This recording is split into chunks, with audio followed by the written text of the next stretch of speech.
Salatu wassalamu ala Rasulillah Sayyidina Muhammad bin Abdullah wa alihi wa sahbihi wa wala la hawla wa la quwwata illa billah. Qala subhanaka la ilma lana illa ma 'allamtana innaka antal alimul hakim wa tub 'alaina innaka antat tawwabur rahim. Qala rabbi ishrah li sadri wa yassir li amri wa hlul 'uqdatam min lisani yafqahu qawli.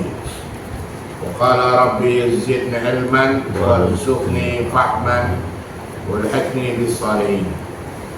اللهم صل على سيدنا محمد الفاتح لما أغلق والخاتم لما سبق ناصر الحق بالحق والهادي إلى صراطك المستقيم وعلى آله وصحبه حق قدره ومقداره العظيم.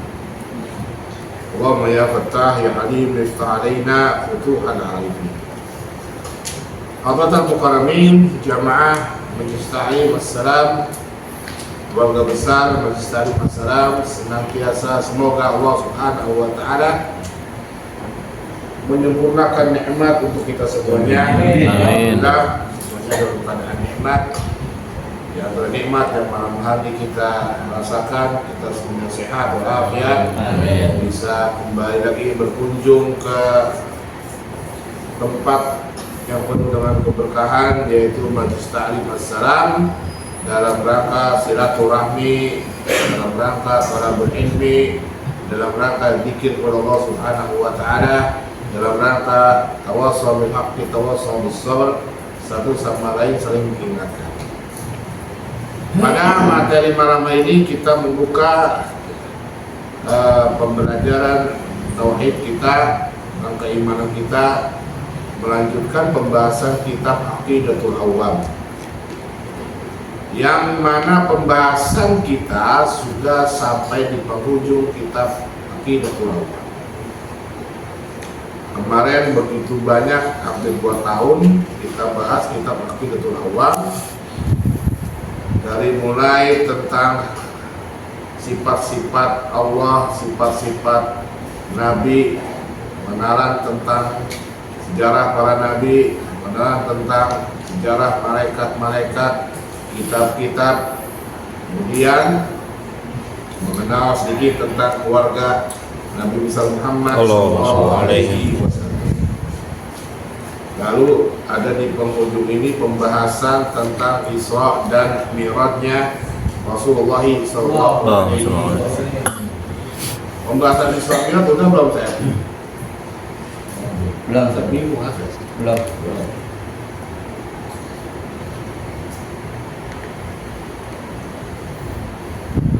Dalam penjelasan tentang Isra Mi'raj di sini kalimatnya adalah wa qabla hijratin nabiyil isra min makkatin lailan li qudsi yudra wa ba'da isra'in urujun lis-sama hatta ra'an nabiyyu rabban kallama min ghairi kayfin wa tisarin wa qarat alaihi khamsan ba'da khamsina farad. Sebelum peristiwa hijrah ada yang namanya peristiwa Isra dan Mi'raj Nabi dari Mekah pada malam hari menuju Al-Quds, yaitu Baitul Maqdis. Peristiwa ini sejarah mengkonfirmasikan terjadi sebelum Nabi hijrah. Nah, ini berarti di penghujung masa periode Mekah. Peristiwa itu ada kaitannya dengan 2 peristiwa besar yang terjadi pada Nabi Muhammad SAW. Peristiwa apa itu? Peristiwa wafatnya istri Nabi dan wafatnya paman Nabi, yaitu Abu Bakar. Istri Nabi Siti Khadijah radhiyallahu anha wafat pada tahun itu. Nabi Muhammad kehilangan 2 fondamen dalam dakwah. Pertama yang menyokong ekonomi Nabi, Yang kedua, yang memberikan keamanan, perlindungan Nabi Muhammad SAW. Kepemimpinan Quraisy dulu berada di kakek Nabi, Abdul Muthalib. Setelah Abdul Muthalib mangkat, kepemimpinan dilanjutkan oleh putranya yang bernama Abu Thalib. Selama Abu Thalib menjadi pemimpin Quraisy, Nabi Muhammad mendapatkan perlindungan. Karena dalam sistem sosial masyarakat Mekah itu ada yang namanya perlindungan. Sehingga orang itu tidak bisa disentuh, diganggu selama orang itu berada dalam perlindungan si fulan. Maka mirisnya kalau ada satu orang di Mekah itu nggak punya perlindungan, maka dia jadi bulan-bulanan itu. Ya. Nah ini terjadi pada beberapa sahabat-sahabat Nabi yang papa, yang miskin, yang berlatar belakang budak, sehingga orang-orang Quraisy itu seenaknya aja nyiksa, seenaknya aja membantai. Ya. Nabi Muhammad terikat dengan keluarga besar yaitu Bani Hashim. Maka orang-orang Quraisy itu karena menganggap keluarga Nabi Muhammad adalah keluarga terhormat, intimidasi mereka hanya sifatnya adalah nakut-nakutin. Jadi ancaman-ancaman, belum berani bisa menyentuh kulit Nabi Muhammad SAW. Dari keluarga. Gitu. Karena pertamanya Abu Thalib. Abu Thalib di posisi itu sebagai pengganti kakeknya Abdul Muthalib. Ya, mereka masih takut. Ya, takut oleh terahnya keluarga Nabi Muhammad SAW. Hingga suatu peristiwa pentolan Quraisy datang menawarkan kepada paman Nabi Abu Thalib. Wahai Abu Thalib, bilang sama ponakanmu terus main ngaso berhenti, udah jangan ngoceh mulu, gitu kan. Kalau dia minta perempuan cantik, kita kaya dengan perempuan yang paling cantik di Mekah. Kalau dia pengen harta, kita akan jadikan dia orang paling kaya di kota Mekah. Bilang, yang penting dia jangan ngata-ngatain tuan-tuan kami. Nah itulah, akhirnya dipanggil, wahai putra pamanku, sesungguhnya kaum kita berkata demikian. Kata Nabi Muhammad, andai kata mereka meletakkan matahari di tangan kananku dan bulan di tangan kiriku, tidak akan kutinggalkan misi dakwah. Abu Thalib karena merasa anak ponakannya itu begitu kuat tekadnya, ya dia akhirnya ngalah. Ya udah, terserah engkau wahai putra pamanku, wahai ponakanku, jalanlah. Ya, insya Allah aku masih berada di samping. Ini menjelaskan bahwa Abu Thalib sebenarnya juga berada di pihak Nabi Muhammad SAW. Dan ini sampai sekarang pun menjadi polemik ya tentang Abu Thalib ini Islam apa kafir itu, ya. Tapi dilihat dari sikapnya, adanya pembelaan kepada Rasulullah, adanya dukungan kepada Rasulullah, gitu kan. Tetapi permasalahan ada penjelasan, ada informasi yang menyatakan Nabi Muhammad gagal mengislamkan Abu Thalib. Karena ada keterangan, ya, bahwa Nabi Muhammad memaksa kepada Abu Thalib untuk masuk Islam. Ya, tapi keterangan itu menjelaskan bahwa Abu Thalib tidak ada keterangan yang menjelaskan bahwa Abu Thalib tidak ada. Hingga polemik sampai sekarang, ya, tentang Islamnya Abu Thalib. Yang terpenting pesan buat kita,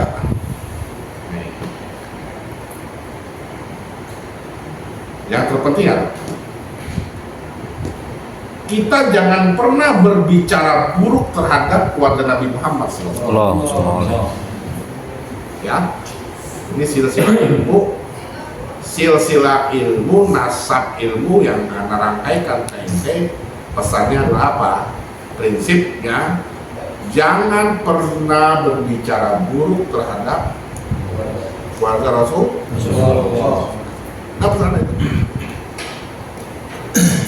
Apapun yang terjadi sekarang, ya, itu berangkat dari kebencian dan iri hati. Amin, ya. bukan menjadi bidang ustadz untuk menjelaskan inti dari permasalahan, ya. Karena beberapa guru juga enggan untuk mengomentari permasalahan. Kita pun begitu, ya. Bukan berarti meragukan kebenaran, bukan. Tapi di sini adalah ada satu prinsip, kita jangan pernah menghadapi orang-orang yang nggak jelas tujuannya. Nah, pesan anak mereka harus pegang. Jangan pernah berbicara buruk terhadap keluarga Rasulullah Sallallahu Alaihi Wasallam. Sejauh manapun keluarga Nabi Muhammad, kita jangan pernah berbicara buruk. Kalau toh mereka mensangsikan mereka keluarga Nabi, apa ruginya kita? Gak ada ruginya. Gitu kan? Gak ada ruginya. Tapi kalau seandainya itu meragukan itu kan, apa malu nanti di akhirat ketemu Nabi Muhammad? Begitu aja. Ya, yang penting apa yang sudah dipesankan oleh orang tua, oleh leluhur, oleh guru-guru itu. Nah, sebagai penguat adalah menyatakan jangan pernah berbicara buruk terhadap keluarga Rasulullah Sallallahu Alaihi Wasallam. Malu.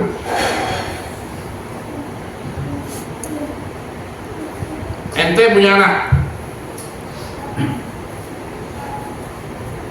anak ente jelek, anak ente jelek, hitam, hidungnya kayak gagang bendok, betul hidungnya bendok.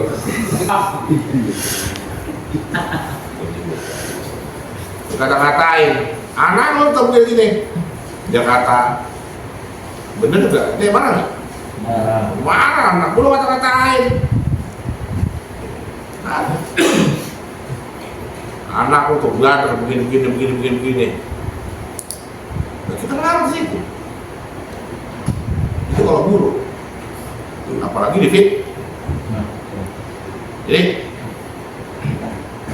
Rasulullah pernah menyatakan, hadisnya, andai ini hadisnya, amin. Andai kata Fatimah anak saya nyolong, saya potong kan? Itu kata Nabi. Ya. Yang gak cerdasnya orang makna hadis itu seperti itu. Kata Profesor Mulai Syihab, itu Nabi sedang berandai buruk. Berandai. Gitu. Kita jangan berandai buruk. Mau mana? Karena lagi berandai buruk.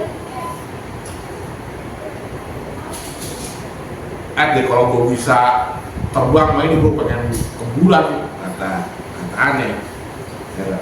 Terus ente sebagai murid apa Abdal? Satu dulu gila kan ya? Ya, satu dulu. Kan satu dulu ya? Satu dulu tali kamu yang godek kali ya? Saya jangan begitu. Nah, ini sedang berandai buruk. Tapi ente sebagai adab murid jangan berandai buruk sama guru. Itu. Nabi Muhammad aja kalau anaknya dipotong gimana lo kan itu? Itu Nabi Muhammad sedang berandai buruk. Kita jangan berandai buruk tentang Rasul. Ada etika. Ya. Maka dari itu untuk lebih seimbang tempatkanlah sesuatu pada tempatnya, berikanlah penghormatan sesuai dengan kapasitasnya, rendahkanlah orang sesuai dengan kadarnya. Itu. Jangan ngatain orang berlebihan. Ya. Orang bukannya jelek, buka berak, kelebihan orang ngatain muka berak mah. Ya, tapi bukan jelek, itu cukup ya. Kalau kata buka berak makanya. Nah ini yang melebihkan kan. Wah, dia mau hebat nih, dia mau kelebihan teh. Itu gagal ini sebenarnya. Semua itu akibat dari setiap kita suka berbicara lebih. Akhirnya karena ada orang yang selalu dianggap lebih, akhirnya oleng. Itu masalahnya. Ente aja ada teman satu, ente agul-agulin. Gara-gara ente agul-agulin, dia ngagul. Ya enggak? Kayak plastik. Pasbul. Oh, gara-gara ente pasbul sih. Nah, itu dia pahamin. Nah, kembali lagi, ada pesan seperti itu, apapun, ente jangan pernah berbicara buruk. Nah, aja udah. Nanti. Jadi itu terjadi pada diri Nabi Muhammad SAW. Ketika Abu Thalib wafat, Nabi Muhammad tidak lagi mendapatkan perlindungan.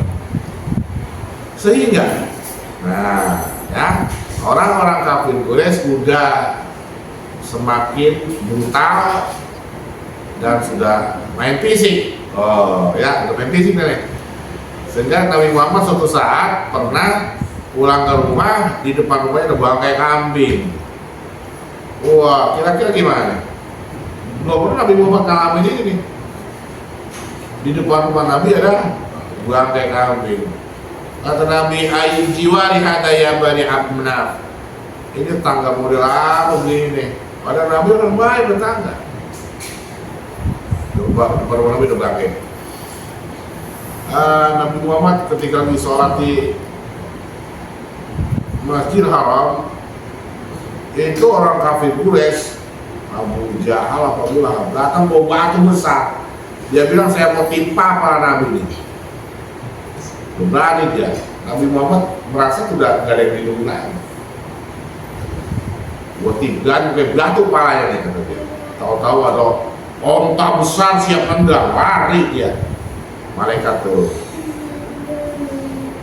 Ada pelindung baru, yaitu Hamzah bin Abdul Muttalib. Ya, kalau ganti.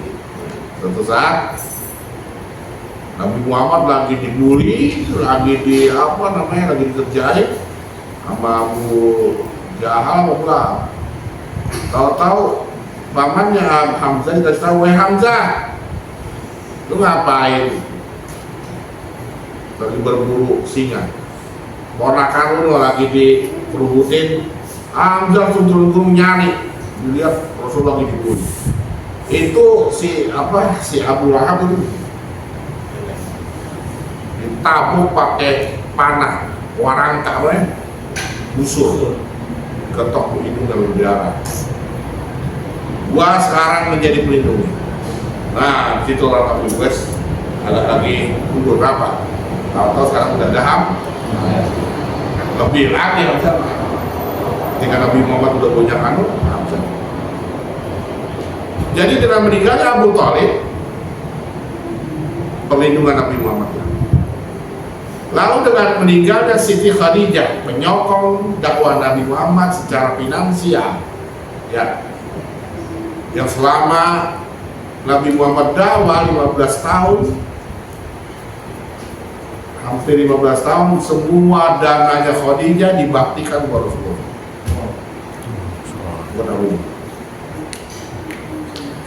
Karena yang ikut Nabi Muhammad siapa? Orang-orang miskin, orang papa, orang menderita, budak-budak. Lalu sedemikian besar pengalaman Khadijah sehingga hartanya habis, hingga Nabi Muhammad pada akhirnya mengalami pemboikotan.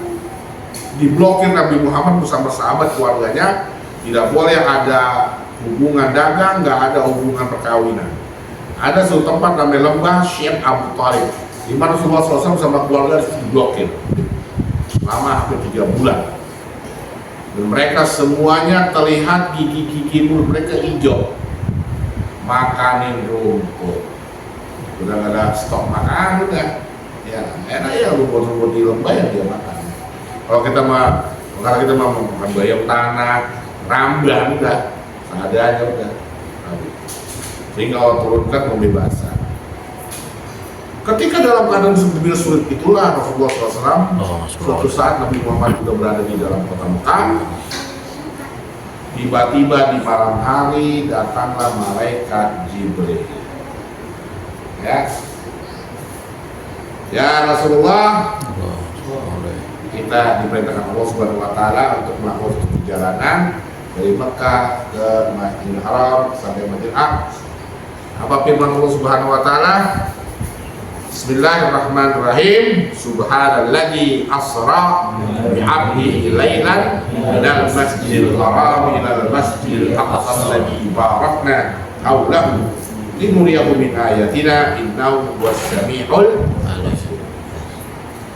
Perjalanan dari Mekah ke Palestina, sekarang Israel lah, dari sana take off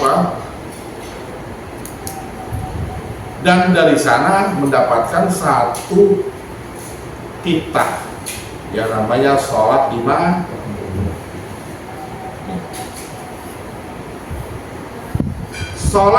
waktu sebagai hadiah. Ini pesannya. Jadi ibarat kata Nabi Muhammad itu diajak healing, tahu healing? Jalan-jalan. Refreshing, healing dia. Ya. Healing kemana healing? Healingnya kemana? Ke Garut. Garut. Garut.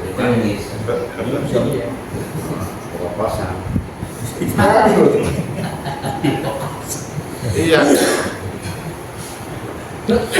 Pulang dari itu dari tangannya kalau berdudak, kalau Garut.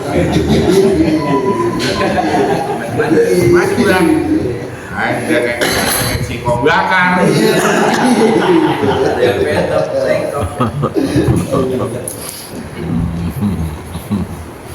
Diajak ini. Ini healing di sunnah juga. Sunnah. Ya. Ketika kita dalam keadaan rutinitas padat, ada waktu luang di situ. Lagi stres, pagi berat ya. Healing. Karena apa? Latar belakangnya begitu. Nabi Muhammad dalam keadaan sedih, musibah, tekanan berat. Jibril ngajakin, "Nyok, kita jalan-jalan." Healing. Ya. Kata Nabi Muhammad, naik apa, Bril? Pesawat. Apa nama pesawatnya? Bulog Airways. Pesawatnya Bulog Airways. Sejauh mata memandang, tahu-tahu dari situ melebihi kecepatan kilat dan suara. Gitu. Kalau aneh pandang, top pandang Masjid Anwar, tahu-tahu ada di Anwar. Kecepatan apa itu? Ya, kecepatan melebihi kecepatan suara. Dan itu kecepatan buruk.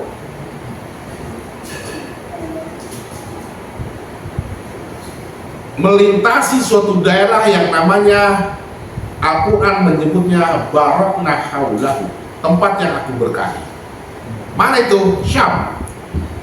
Negeri Syam. Negeri Syam itu sekarang itu ya Palestina, Syria, Yordan, itu Palestina, itu disebut Syam.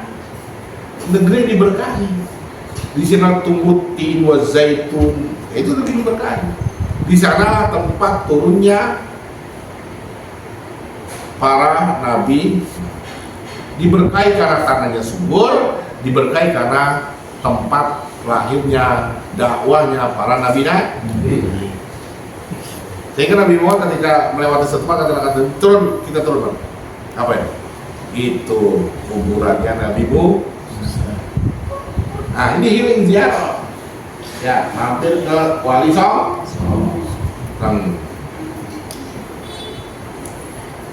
Ke kuburannya 5 menit, ke tukang tasbih dia 1 jam.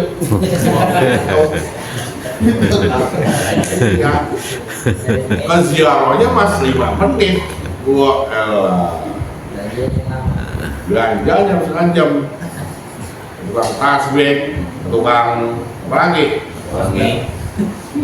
Tukang poster. Nah itu dia, turun ke kuburan Nabi Musa. Ini kuburan Musa, sholat 2 rakaat, doain. Dan Nabi Muhammad banyak turun di beberapa tempat-tempat. Sehingga dan sampailah Nabi Muhammad ketika berada di Masjidil Aqsa, riwayat menjelaskan Nabi Muhammad sholat bersama para nabi-nabi. Lalu setelah itu Nabi Muhammad take off ke langit dan sampailah ke tempat singgasananya, arsy-Nya Allah.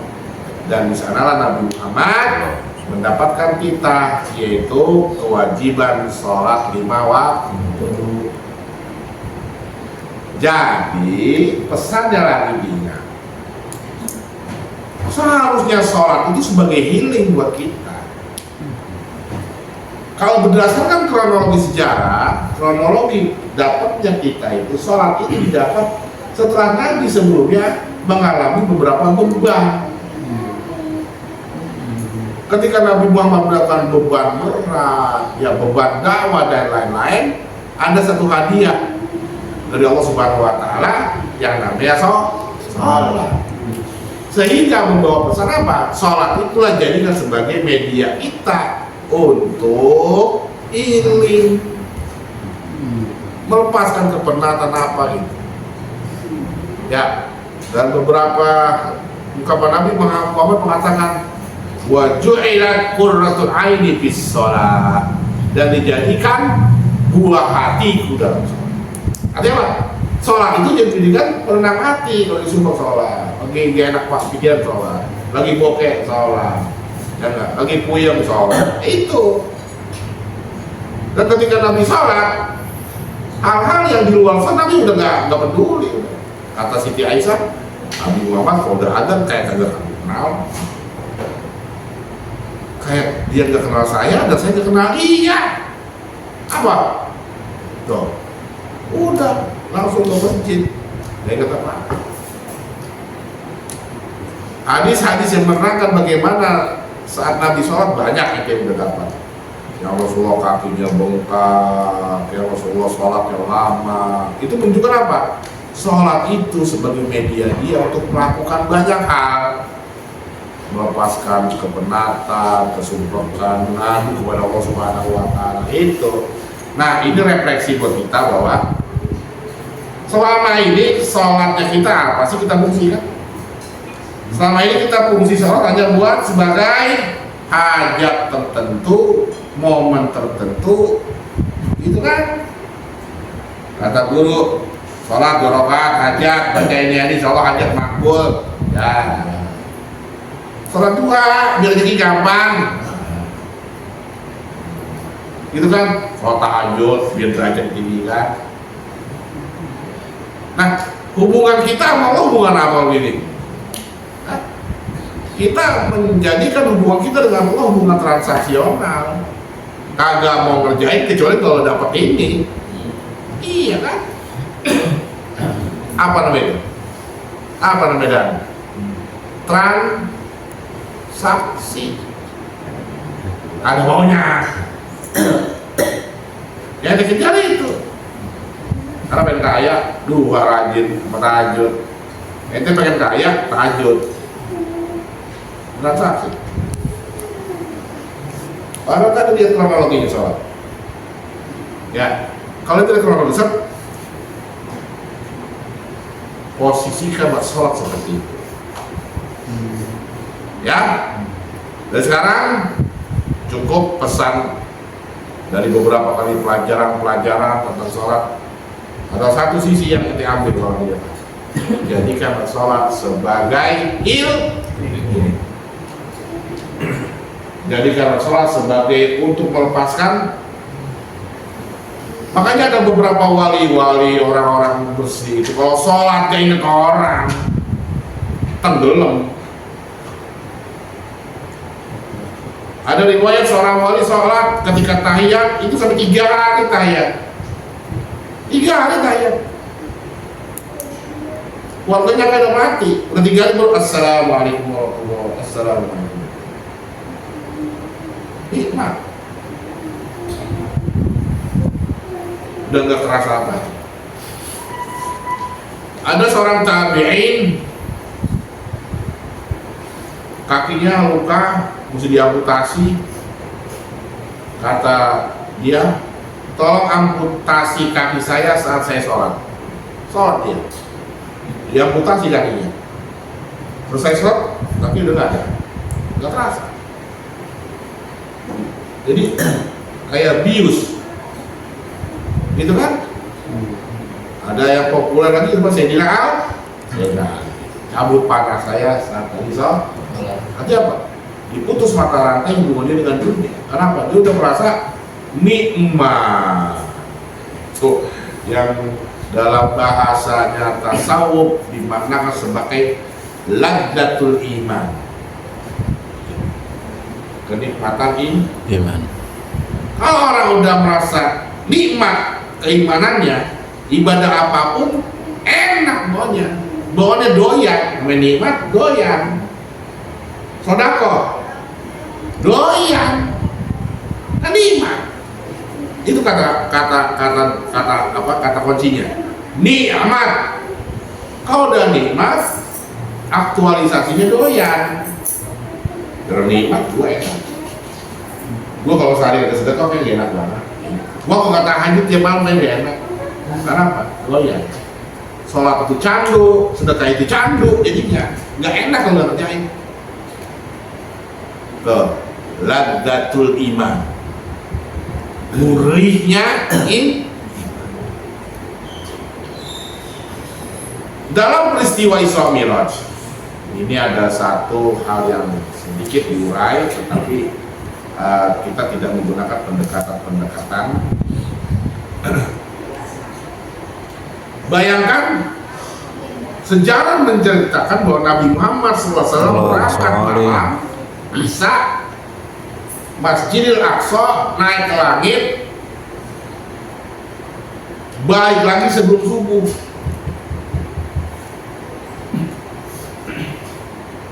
Balik lagi sebelum subuh. Nah ini teori fisika. Oh, kecepatan itu kalau dikalikan kali itu bisa berada di waktu terdepan. Ada satu teori, kalau kita kembali ke teori Einstein, yang nama disebut dengan teori relevansi yang mengatakan bahwa kita bisa berada di waktu tertentu dengan menggunakan media tertentu.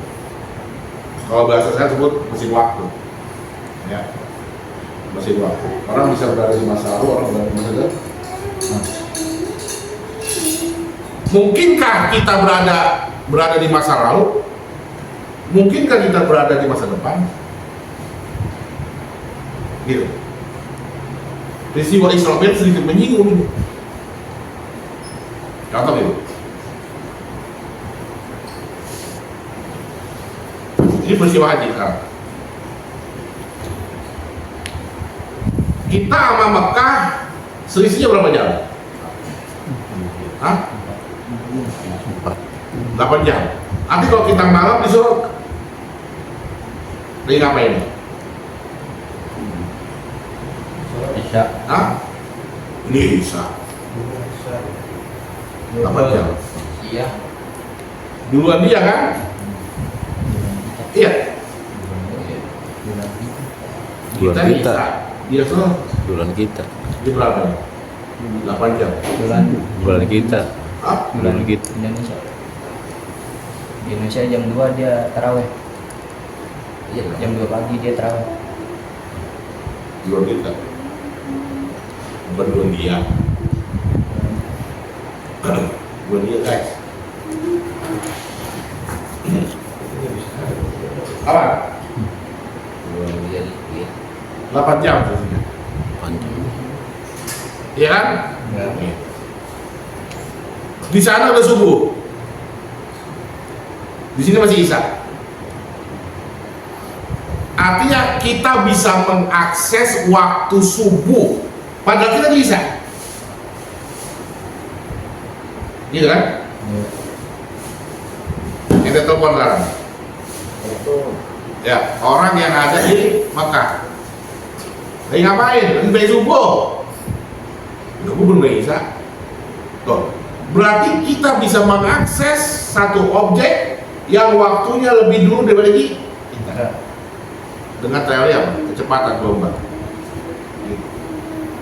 Maka menurut teori kuantum, kalau dikalikan menurut teori Einstein, kita bisa berada di waktu ke depan kita kalau kecepatan kita melebihi.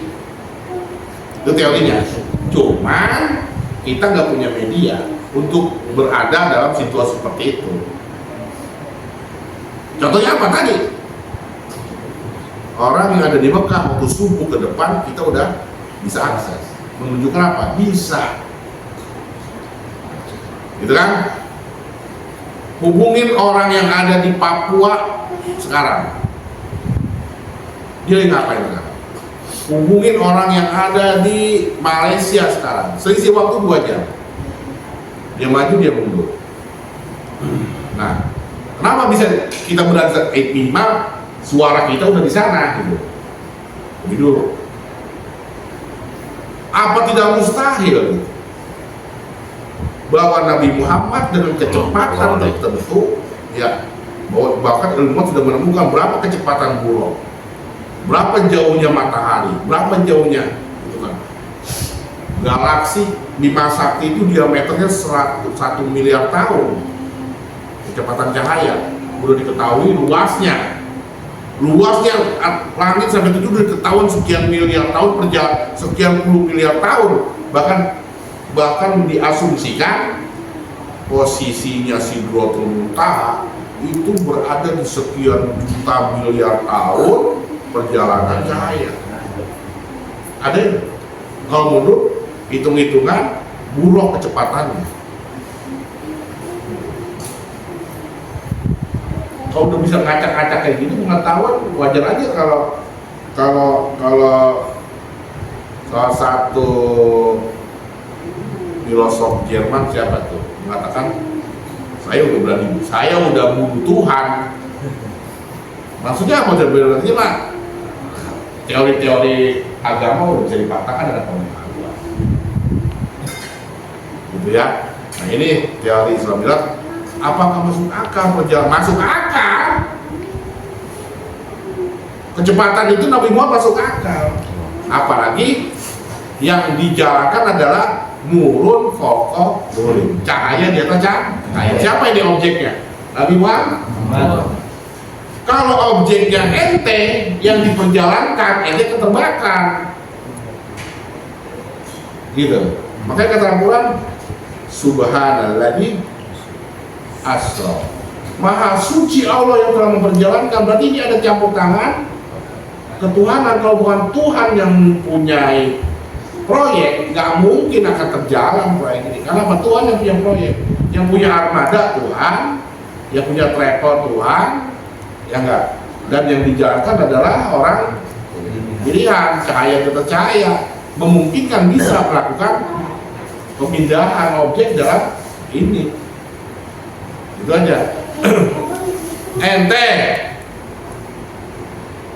pakai baju rapi, berdiri di atas kapal ngebut. Bagaimana keadaan ente? Compang-camping, bener robek, bukan rebek, ya enggak? Karena objeknya ente. Tapi karena yang diperjalankan adalah Nabi Muhammad, saya tidak akan mengalami perjalanan dari malam Isa ke Baitul Maqdis, lanjut ke langit, turun lagi membawa besar, ya seperti itulah perjalanannya. Lalu sepulang dari itu disampaikanlah peristiwa itu kepada para sahabat. Di sini siapa yang menerima pertama kali? Sayyidina Abu Bakar. Abu Bakar mendapatkan informasi seperti itu, dia percaya 1000%. Tapi berita itu viral kepada orang kafir. Ya, lalu orang kafir datang ke Abu Bakar, Nah itu teman lu katanya. Ya. Ini lu percaya? Kata Abu Bakar, lebih ajaib dari itu aku percaya. Lebih ajaib dari itu percaya. Sehingga disitulah Sayyidina Abu Bakar digelari As-Siddiq, orang yang baru. Makomnya Sayyidina Abu Bakar Siddiq mau udah kagak ada yang lain kan. Makomnya Sayyidina Abu Bakar Siddiq nggak ada yang lain. Orang semoga percaya dia percaya. Hingga dalam dunia kisah-kisah para wali itu dari buku itu ya ada jangan dikirakan kalau kita kayak gini. Ada orang bertanya kepada Allah, ya Allah saya ingin tahu luasnya surga. Oke, nih buat saya terbang dari surga. Udah 100 tahun mending surga, pakai saya 100 tahun balik lagi nemuin Allah. Udah semua surga udah ya Allah, semua udah sih. Kata Allah apa? Lu tahu? Lu keliling mana? Itu baru kebunnya saya nggak Abu Bakar doang. 100 tahun baru kebunnya Sayyidina Abu Bakar doang. Hah? Belum rumahnya, belum kontrakannya, belum kebun.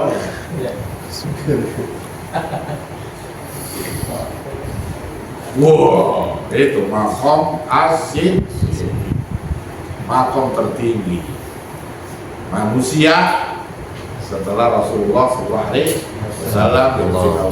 percaya. Kalau lu marah ya, lu percaya udah gimana? Baik, lu baca nilai.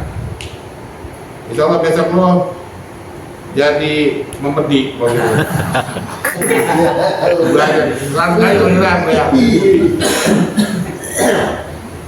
Apa agak percaya, pasti kan kalau ketik susah. Orang percaya apa ya? Hah? Nih amalin deh. Gak lama-lama nih, 3 tahun jadi lu amalin. Pasar Ranju udah punya. Katanya apa? Hilok. Nah, itu logika. Itu kan perlu apa tuh? Perlu keyakinan.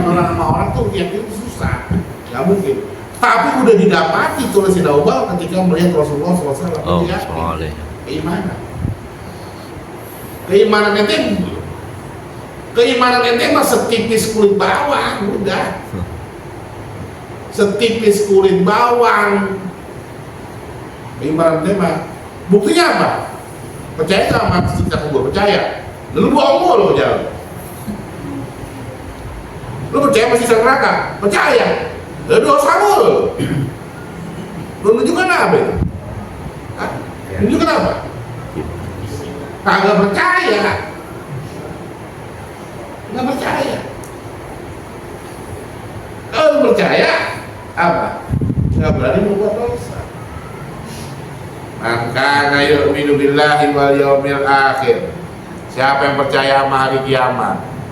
Hah? Hari akhir. La yakul khairan aw yasmut. Ngomong yang baik-baik. Jangan ngomongin jelek-jelek. Tapi omongan lu jorok mulu.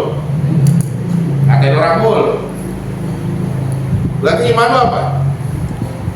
Setipis kulit bawang. Setipis kulit bawang udah. Gak ada jujur-jujurnya, gak ada kuat-kuatnya. Tuh imannya kita. Beda sih Abu Bakar. Tahu Siti Masito? Yang direbus ya? Direbus. Goreng. Digoreng. Balik. Hah? Kata Allah apa? Kata anaknya, jangan takut mak. Surga, bawa surga.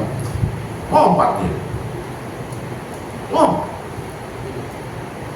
Lompat, kenapa? Pada tuh minyak bergolak. Nah kalau dia nyemplung kan matang kan, iya kan? Tapi dia percaya bahwa itu dilompat. Gitu. Loh, pamannya Comberan atau comberan? Comberan. KTW, lele mulu tuh tanya, jaya lo? Saya. Hah? Itu comberan tuh, gua tuh. KTW, lele mulu dia tuh gimana lo? Ya buat. Hah? Nih lele mulu. Gitu. Kan lu bilang, obatnya apa sih? Obatnya apa sih dia? Lele mulu. Kenapa? Yakin, iman. Iman tuh itu. Dia sudah percaya sebelum ada, sebelum dibuktikan. Dibuktikan dulu baru percaya. Itu dia percayanya. Nah, orang iman itu seperti itu. Ya. Sholat itu sholat. Emang sholat gitu ya? Kagak. Kalau kata guru, naik tahajud, insya Allah. Ya. Nggak percaya. Baca wirid, insya Allah. Ngaji, insya Allah. Nggak percaya. Nah, disinilah keimanan kita. Bahwa keimanan kita ya setipis kulit bawah. Apa? Keimanan kita selalu dikaitkan dengan bukti nyata dahulu baru. Duit nih, segan, upain tuh, di jalan warung, jalan. Ya nggak, jadi gocap nih, dirokok ibu bungkus, nih gocap buat lo, jalan. Nih gocap nih buat lo, upain pulangnya, berangkat lo, berangkat, begitu. Nah demikianlah tentang peristiwa Isra dan Mi'raj. Membawa pesan pertama bahwa jadikanlah sholat itu sebagai Pilih. Yang kedua, jadikanlah peristiwa Isra dan Mi'raj itu sebagai bukti uji bahwa kita harus mempertebal keimanan kita kepada Allah Subhanahu wa Ta'ala. Ya, Allah Subhanahu wa Ta'ala. Fatihah.